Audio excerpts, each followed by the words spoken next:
South India shopping mall లో blockbuster Ashadham #1 kilo sale.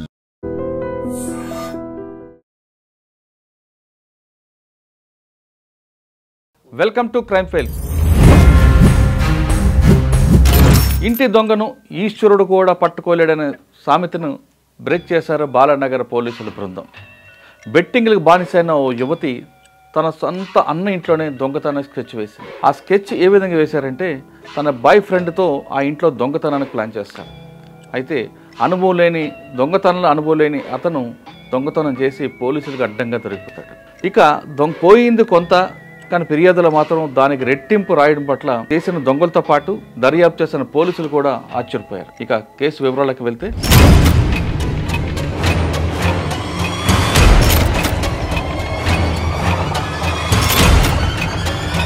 బెట్టింగ్లకు అలవాటు పడిన ఓ మహిళ అప్పులు తీర్చడం కోసం సొంత అన్న ఇంట్లోనే దొంగతనం ప్లాన్ వేసింది. గాజుల రామారం షిరిడి హిల్స్ లో శ్రీకాంత్ కుటుంబంతో ఉంటున్నారు. ఆయన తల్లిదండ్రులు కర్మన్ ఘాట్ లో ఉంటారు. అదే ఇంట్లో శ్రీకాంత్ సోదరి భర్త నుంచి విడిపోయి తండ్రి వద్దనే ఉంటున్నారు. బెట్టింగ్లకు బానిసైన ఆమెకు 5 లక్షల వరకు అప్పు ఉంది. గాజుల రామారం ఉంటున్న సోదరుడు ఇంటికి తాళం వేసి కర్మన్ ఘాట్కు వస్తున్నట్లు తెలుసుకున్న ఆమె బాయ్ ఫ్రెండ్స్ కార్తిక్, అఖిల్తో కలిసి దొంగతనానికి స్కెచ్ వేసి ఉదయం ఇంటికి రాగానే ఇంటి తాళం దొంగలించి రాత్రి సమయంలో ఇంటి కిందన ఉన్న బాయ్ ఫ్రెండ్స్కు బాల్కనీ నుండి పడి అన్న ఇంటి లొకేషన్ షేర్ చేసిన ఆమె పని అయిన తర్వాత తాళం చెవి తన ఇంటి బయట ఉన్న చెప్పులు స్టాండ్లో పెట్టాలని సూచించింది. ఆమె చెప్పిన విధంగానే కార్తిక్, అఖిల్ ఇంటి తాళాన్ని ఈజీగా తీసిన బీరువా తాళం ఓపెన్ చేయడానికి దాదాపు 3 గంటలు కుస్తీ పడ్డారు. కారణం వాళ్ళకి అదే మొదటిసారి కావడంతో చెంబటలు ఓడ్చి బీరువాని బ్రేక్ చేశారు. బీరువాలో ఉన్న బంగారం, నగదు తీసుకొని కర్మన్ గారి ఇంటికి వచ్చి ఆమె చెప్పినట్లే తాళం చెవి షూ స్టాండ్లో పెట్టి సొత్తు ఇచ్చారు. మర్నాడు శ్రీకాంత్ ఇంటికి రావడం, తాళం తీసి లోపలికి వెళ్లి బీరువా బ్రేక్ అయి ఉండడంతో ఆశ్చర్యపోయి జీడిమెట్ల పోలీసులకు ఫిర్యాదు చేశారు. ఇక రంగంలో దిగిన పోలీసులు తాళం వేసి ఉంది, లోపల బీరువా కావడం పట్ల వాళ్ళకి అనుమానం ఇంటి దొంగలపైనే అని ఒక నిర్ధారణకు వచ్చింది. ఇక సీసీటీవీలు చూడడం మొదలుపెట్టారు.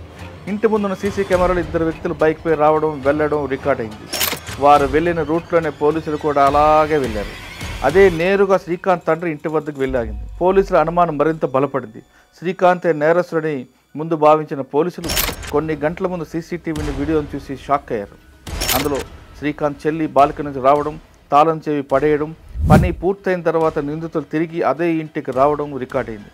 వెంటనే శ్రీకాంత్ చెల్లిని అదుపులో తీసుకున్న పోలీసులు మిగిలిన నిందితులను అరెస్ట్ చేశారు, సొత్తుని రికవరీ చేశారు.